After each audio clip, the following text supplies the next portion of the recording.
Hello, ഇന്നത്തെ ഈ ചെറിയ ഇൻസൈറ്റിലേക്ക് എല്ലാവർക്കും സ്വാഗതം. വലിയ ഇൻട്രോ ഒന്നും പറഞ്ഞ് ഞാൻ സമയം കളയുന്നില്ല. നമുക്ക് നേരെ കാര്യത്തിലേക്ക് കടക്കാം. നോക്കൂ, എന്താണ് ഈ വിജയത്തിന്റെ യഥാർത്ഥ രഹസ്യം? നമ്മളെല്ലാവരും എപ്പോഴെങ്കിലുമൊക്കെ ചിന്തിച്ചിട്ടുള്ള ഒരു കാര്യമാണിത്, അല്ലേ? ശരി, അതിനുള്ള ഉത്തരം നമുക്കൊന്ന് നോക്കാം. നമ്മളിൽ ഭൂരിഭാഗം പേർക്കുമുള്ള ഒരു വലിയ തെറ്റിദ്ധാരണ എന്താണെന്നോ, ഈ വിജയിക്കാൻ ജന്മസിദ്ധമായ കഴിവ്, അതായത് ഈ ടാലന്റ് മാത്രം മതിയെന്ന് നമ്മളങ്ങ് വിശ്വസിക്കും. പക്ഷെ സത്യം അതല്ല കേട്ടോ. ലൈഫിലെ സക്സസ് ആകാൻ ഈ ടാലന്റ് മാത്രം പോരാ. അതൊരു തുടക്കം മാത്രമാണ്, അല്ലാതെ ലക്ഷ്യത്തിലേക്കുള്ള ഒരേ ഒരു വഴിയല്ല. അപ്പോ ആദ്യം തന്നെ നമ്മുടെ ഉള്ളിലെ ഈ ഒരു മിഥ്യാധാരണ അങ്ങ് മാറ്റിവെക്കാം. ഇനി നിങ്ങൾ ശ്രദ്ധിക്കേണ്ട ഏറ്റവും പ്രധാനപ്പെട്ട കാര്യം ഇതാണ്. ഒരു വശത്ത് ടാലന്റ്, മറുവശത്ത് നമ്മുടെ കൺസിസ്റ്റൻസി അഥവാ സ്ഥിരോത്സാഹം. ഞാൻ പറയട്ടെ, ഈ കൺസിസ്റ്റൻസിയാണ് മെയിൻ.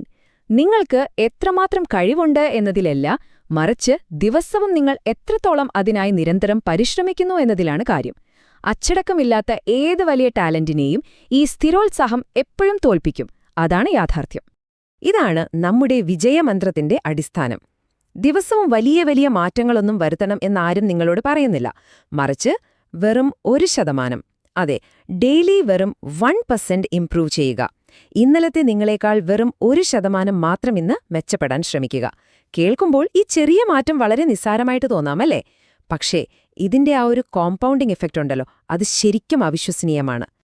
ഈ ഒരു ചെറിയ മാറ്റത്തിന്റെ ദീർഘകാല ഫലം എന്താണെന്ന് നോക്കാം. ദിവസവും ഈ 1% മാറ്റം നിങ്ങൾ തുടർന്നാൽ കൃത്യം 1 വർഷം കഴിയുമ്പോൾ നിങ്ങൾ കംപ്ലീറ്റ്ലി മാറും.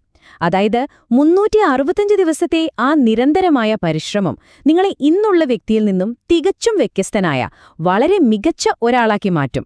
സത്യം പറഞ്ഞാൽ ആ മാറ്റം നിങ്ങളെ തന്നെ അത്ഭുതപ്പെടുത്തും, ഉറപ്പാണ്. അപ്പോ നിങ്ങളെ ഒന്ന് ചിന്തിപ്പിക്കുന്നൊരു ചോദ്യത്തോടെ ഞാൻ ഇന്നത്തെ ഈ അനാലിസിസ് അവസാനിപ്പിക്കുകയാണ്. ഇന്ന് നിങ്ങൾ എടുക്കാൻ പോകുന്ന ആ ചെറിയ സ്റ്റെപ്പ് എന്താണ്? നാളത്തേക്ക് കാത്തിരിക്കേണ്ട, എല്ലാം പെർഫെക്റ്റായിട്ട് തുടങ്ങാം എന്ന് കരുതി സമയം കളയുകയും വേണ്ട. നിങ്ങളുടെ ആ 1% ഇംപ്രൂവ്മെന്റിനായി ഇന്ന് ഈ നിമിഷം നിങ്ങളെടുക്കുന്ന ആ ചെറിയ കാൽവെപ്പ് എന്താണ്? ഒന്ന് ആലോചിച്ചു നോക്കൂ. മാറ്റം ഇന്ന് തന്നെ തുടങ്ങട്ടെ.